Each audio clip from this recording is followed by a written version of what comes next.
මේ දක්වා අපි ඉගෙනගත්ත පාඩම් තුළදී Adobe Illustrator CS6 application එක තුළ තනි වර්ණ භාවිතා කරන්නේ මොන ආකාරයෙන්ද කියන එක පිළිබඳව අපි කීප අවස්ථාවකදීම සාකච්ඡා කරා. ඉතින් මේ දක්වා අපි ඉගෙනගෙන තිබෙනවා ඕනෑම හැඩතලයක් සඳහා fill color එක විදියට, ඒ වගේම stroke color එක විදියට තනි වර්ණ අපි ඉංග්‍රීසියෙන් හඳුන්වනවා solid colors කියලා භාවිතා කරන්නේ කුමන ආකාරයෙන්ද කියලා. අපිට පෙනෙනවා ඇති මෙහිදී මම සරල හැඩතල දෙකක් නිර්මාණය කරගෙන තිබෙනවා. මෙම හැඩතල දෙකම සඳහා මම භාවිතා කරන්නේ තනි වර්ණ. මෙම හැඩතල දෙකේ fill එකක් පමණයි තිබෙන්නේ. stroke එකක් එහෙම නැත්නම් outline එකක් අපි ඇතුළත් කරලා නැහැ. දැන් මේ පාඩමේදී අපි ඉගෙන ගන්නට බලාපොරොත්තු වෙනවා solid colors වෙනුවට gradient colors ඇතුළත් කරන්නේ කුමන ආකාරයෙන්ද කියලා. මුලින්ම අපි තේරුම් ගන්නට අවශ්‍යයි gradient color එකක් කියන්නේ මොකක්ද කියන එක. gradient color එකක් කියන්නේ එක් වර්ණයකට වඩා වැඩි වර්ණ සංඛ්‍යාවක් මිශ්‍ර වෙලා හැදෙන සංයුක්ත වර්ණයක්. gradient color එකක එක වර්ණයක් පමණක් අන්තර්ගත වන්නේ නැහැ. එහි වර්ණ දෙකක් හෝ ඊට වැඩි සංඛ්‍යාවක් තියෙන්නට පුළුවන්. දැන් අපි බලමු Illustrator application එක තුළ අපි නිර්මාණය කරගෙන තිබෙන විවිධ හැඩ සඳහා fill color එක වශයෙන් gradient colors ඇතුළත් කරන්නේ මොන ආකාරයෙන්ද කියලා. මේ සඳහා මුලින්ම අපි select කරගන්නට අවශ්‍යයි gradient වර්ණ ඇතුළත් කරන්නට අවශ්‍ය කරන shape එක. ඉන්පසුව tool box එකේ මෙන්න මේ button එක ඔබට පෙනෙනවා ඇති gradient කියන button එක. මෙන්න මේ button එක මත click කරන්න. එවිට ඔබට පෙනෙනවා ඇති මේ ආකාරයට gradient color එකක් fill එක වශයෙන් එම select කර තිබුණු හැඩය තුලට ඇතුළත් වෙනවා. ඒ වගේම ඔබට දැක් ගන්නට පුළුවන් gradient panel එක මේ ආකාරයට විවෘත වෙනවා ඔබ gradient color එකක් fill එක සඳහා ඇතුළත් කරාට පස්සේ. අපි බලමු මේ gradient panel එක තුල තිබෙන විවිධ settings මොනවද කියලා. මුලින්ම ඔබට තෝරා ගන්නට පුළුවන් gradient type එක. මේකේ gradient types දෙකක් තිබෙනවා. එකක් තමයි linear gradient, අනිත් එක තමයි radial gradient. ඔබගේ අවශ්‍යතාවය පරිදි linear හෝ radial gradient select කරගන්නට පුළුවන්. linear gradient එකක් කියන්නේ ඔබ මේ දකින ආකාරයේ gradient එකක්. දැන් අපි බලමු radial gradient එකක් කියන්නේ මොකක්ද කියලා.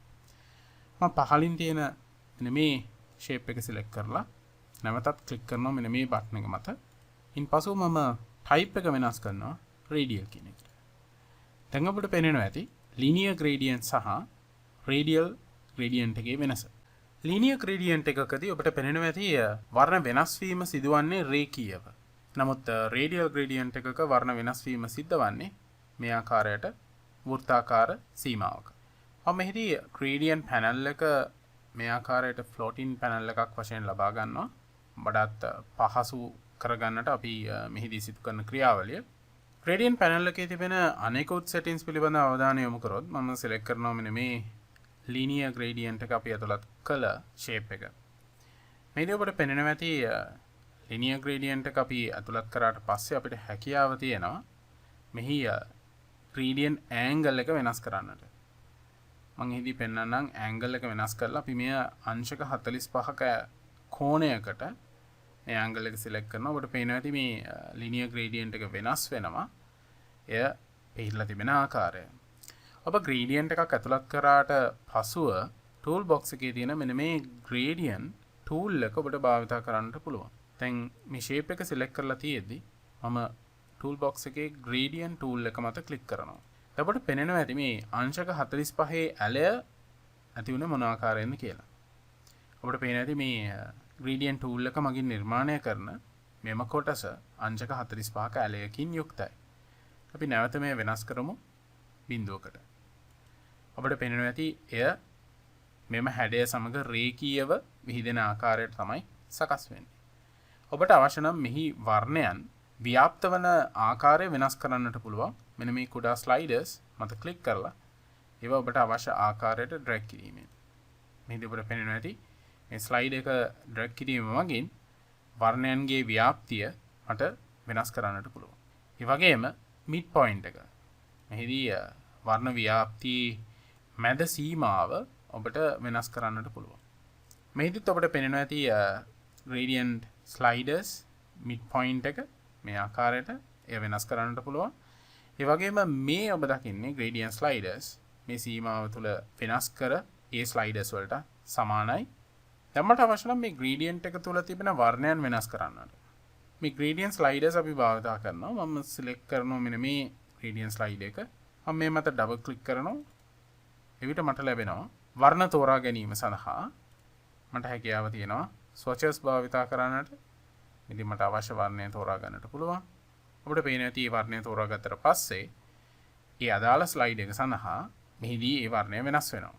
ඒ වගේම මට අනෙක් ස්ලයිඩ් එක සිලෙක්ට් කරන්නට පුළුවන්. ඒ මත ඩබල් ක්ලික් කරලා නැවතත් ලබා ගන්නවා color swatches. මට අවශ්‍ය ආකාරයට color swatches යොදාගෙන මට අවශ්‍ය වර්ණය තෝරා ගන්නට පුළුවන්.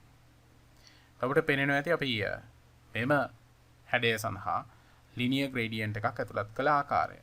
මෙහිදී අපි gradient tool එක select කරලා තිබෙන නිසා ඔබට පේනවා ඇති මට හැකියාව තියෙනවා මේ අයුරින් මේ gradient tool ස්ථානගත කිරීම වෙනස් කරන්නට. ඒ වගේම මෙහි ප්‍රමාණය මට අඩු වැඩි කරන්නට පුළුවන්.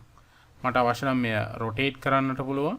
මේ ස්ථානයේදී මට අවශ්‍ය ආකාරයෙන් අපිට පේන ඇති මෙන්න මේ ස්ථානයට මම mouse pointer එකගෙන යද්දි මට හැකියාව තියෙනවා මේ ආකාරයට rotate කරන්න.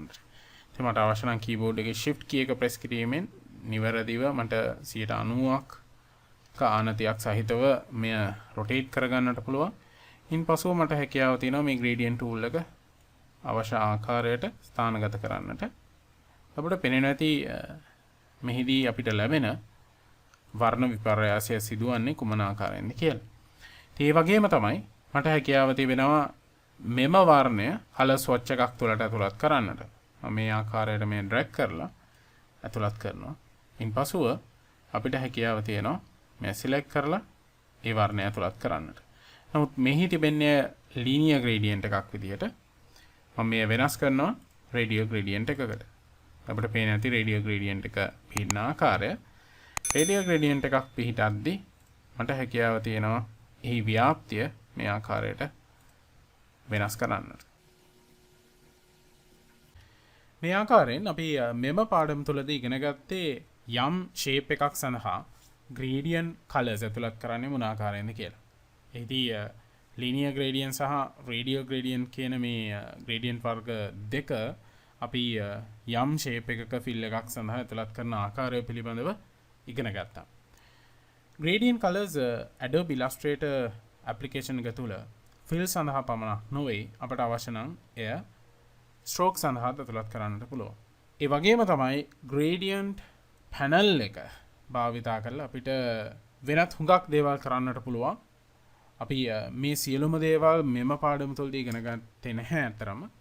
මම බලාපොරොත්තු වෙනවා ඉදිරි පාඩමකදී විශේෂයෙන්ම fill සහ stroke පිළිබඳව අපි අධ්‍යයනය කරන පාඩමකදී මෙම fill සහ stroke සඳහා අපිට විවිධ ආකාරයේ වර්ණ ඒ වගේම patterns ඇතුළත් කරන්නට හැකියාව තිබෙනවා. ඉතින් ඒ පිළිබඳව අධ්‍යයනය කරද්දී මම බලාපොරොත්තු වෙනවා මේ gradient වර්ණ භාවිතය පිළිබඳවත් එම කොටස තුලදී යම් පාඩම් කොටසක් කරන්නට. ඉතින් අපි එම කොටස තුලදී තවදුරටත් gradient colors භාවිතා කරන ආකාරය පිළිබඳව ඉගෙන ගනිමු.